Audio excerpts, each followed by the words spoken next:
डोंबिवली लोकसभा क्षेत्रातील कळवा, खारेगाव, विटावा परिसरातील 6 माजी नगरसेवकांनी आज शिवसेनेचे मुख्य नेते आणि राज्याचे उपमुख्यमंत्री एकनाथ शिंदे यांच्या उपस्थितीत शिवसेनेमध्ये प्रवेश केला। यावेळी शिवसेना खासदार नरेश मस्के, शिवसेना सचिव राम रेपाळे उपस्थित होते। नगरसेवकांच्या पक्षप्रवेशानं पालिका निवडणुकीपूर्वी ठाण्यात शिवसेना आणखीन भक्कम झाली। राष्ट्रवादी शरद पवार गटाला खिंडार पडलं असून कळवा मुंब्रा विधानसभेचे राष्ट्रवादीचे आमदार जितेंद्र आव्हाड यांच्यासाठी मोठा धक्का आहे। आज ठाणे महानगरपालिकेचे माजी विरोधी पक्षनेते मिलिंद पाटील, माजी नगरसेविका मनाली पाटील, माजी नगरसेवक महेश साळवी, माजी नगरसेविका मनीषा साळवी, माजी नगरसेविका आणि ठाणे महिला राष्ट्रवादी शरद पवार गटाच्या कार्याध्यक्षा सुरेखा पाटील, माजी नगरसेवक सचिन म्हात्रे यांनी भगवा झेंडा हाती घेऊन शिवसेनेमध्ये प्रवेश केलाय। ठाणे जिल्ह्यातील अनेक तालुक्यातून दररोज शेकडो कार्यकर्ते शिवसेनेत प्रवेश करतायत। ठाणे जिल्हा हा धर्मवीर आनंद दिघे आणि शिवसेनेचा गड आहे। ठाणे महापालिकेतील 78 नगरसेवक शिवसेनेसोबत आहेत। निवडणुका डोळ्यांसमोर ठेवून शिवसेना कधी काम करत नाही।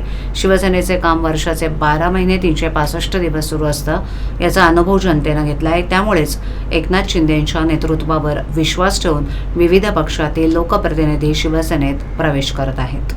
देतो समाजकारणात येतो तर त्याची अपेक्षा असते आपण ज्या विभागाचं नेतृत्व करतो त्याचा विकास। आणि शिंदे साहेबांबद्दल आम्ही बोलणं म्हणजे सूर्याबद्दल आम्ही काय बोलणार, जो विकास त्यांनी केलाय हा संपूर्ण महाराष्ट्राने पाहिला, त्यामुळे आम्ही सांगायची काही गरज नाही।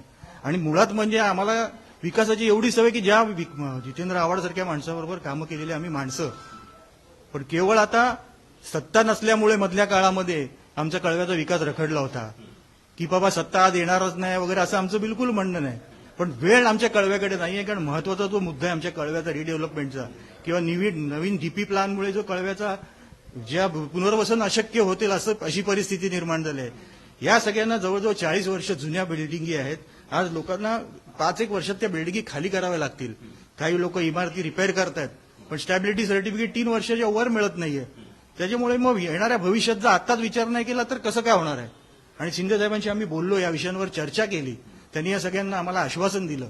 पण आपणही पाहिलं असेल की मागच्या काळामध्ये आव्हाड साहेबांनी देखील आपल्या माध्यमातून सगळ्यांना सांगितलं होतं की जी कळव्यात विकास कामं झाली त्याला शिंदे साहेबांनी निधीची कधीच कमतरता पडून दिली नाही। त्यामुळे एका विकास पुरुषाकडून एका महाविकास पुरुषाकडे आम्ही जातो आणि याचा एकच उद्देश आहे की आमच्या विभागाचा पूर्ण व्हावा, विकास व्हावा। शेवटून आपल्याला सगळ्यांना माहिती आहे की राजकारण हा लोककल्याणकडे, राज्याकडे जाणारा महामार्ग आहे आणि सत्ता आहे त्याचं साधन आहे। आणि ते साधन आम्हाला या आमच्या एकनाथ शिंदे साहेब असतील किंवा श्रीकांत शिंदे यांच्या माध्यमातून जर मिळत असेल तर लोकांसाठी आम्ही त्याचं हे करणं, केवळ भावनेच्या याच्यात अडकून आपण निर्णय चुकीचे घेण्यापेक्षा आपण काहीतरी एक नवा निर्णय घेऊया जेणेकरून लोकांचा विकास करावा। कारण वेळ ना कळव्याकडे आहे ना आम्ही अजून किती वर्ष राजकारण करणार आहोत, पण जेवढं करू तेवढ्यात भरभरून काहीतरी देऊ याच अपेक्षांनी आम्ही आलेलो आहोत।